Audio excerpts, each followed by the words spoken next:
is in more than one square, it's 60 angle degrees. Again, this is the circle.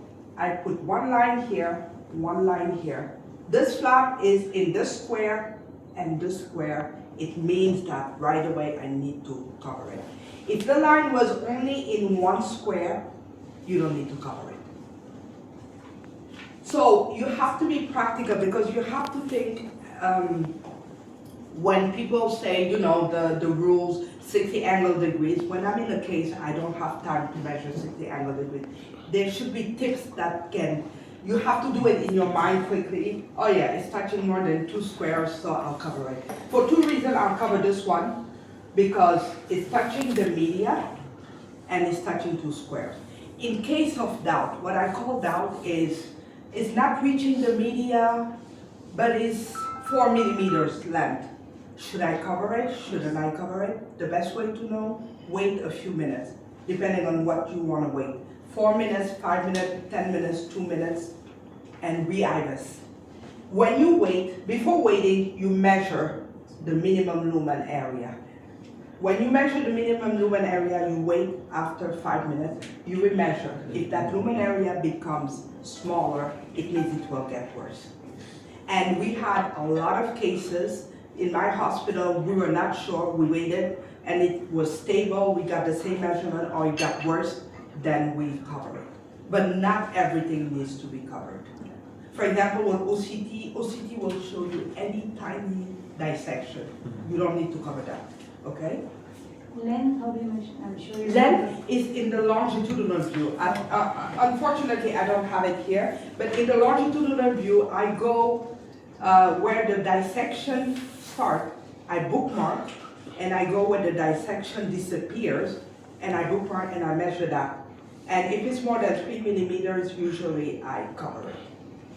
But you will get, like I said, case in between. It's 4 millimeters or 5 millimeters, but it doesn't touch the media, or it's not 60. So the best way, just wait a little bit. In my hospital, when I ask them to wait 2 minutes, it's like 10 hours for them. Every minute they're like, can you get me? I said, wait 2 minutes at least. So this is an example of intima dissection. You see, it doesn't touch the media. Please remember the media. Be familiar with the media. So it's intima. It doesn't touch the media. And if I were to do a square, it's just touching one square. So this, I don't need to cover it. This, on the other hand, that's the one we saw. I need to cover it. This is a hematoma. Because you can have dissection without having hematoma. What's the difference? Dissection is a tearing of the wall. Hematoma is when the blood separates that tearing, and you have the layers that are separating. So this is the media here. Whenever during the fast pullback I see a media that is distorted, right away I know that something is wrong. Because the media should be a circle. If I see a media that is completely like here, twisted, I know that something is wrong somewhere. So I know that there is a hematoma or something. A media should be following the circle, okay? Now, hematoma, again, the 3 layers, intima, media, adventitia. Hematoma, dissection happens between the layer hematoma, the blood separation layer. Extramedial hematoma. If this is intima, this is media, the extramedial outside the media is between the media and the adventitia.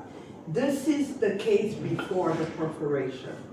The only thing holding the hematoma is the adventitia. So this is kind of pre-perforation. You see it more on CTOs, this one. The one that is common is intramedia, because the media has 2 layers. We don't see it because of the resolution of IVUS. You have the internal elastic lamina and external. This is common. If the 2 layers are separated, that's the intramural hematoma. Now, of course, which one is worse between the intramural and the extramural? The extramural is worse.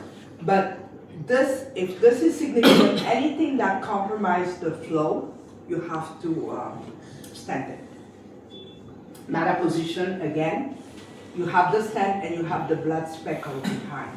You can ask me a question like, how do you know this is blood speckle? This is not plaque. One of the features I always insist for you to be familiar in the cath lab for any intravascular machine is a dynamic review. If you click on that feature, you will see that the blood speckle in the lumen is the same as the blood speckle here. So malapposition, again, doesn't lead to any bad outcome. The only problem with malapposition is, let's say you lose your wire, you rewire, you can go accidentally behind the stent. And if you go behind the stent, without checking by imaging, you can crush the stent. You bring a balloon and you think you're in the lumen, you can crush the stent.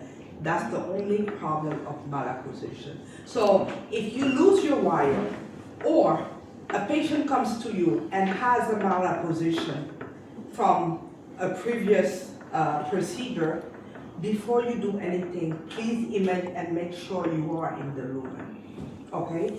Malapposition is simply blood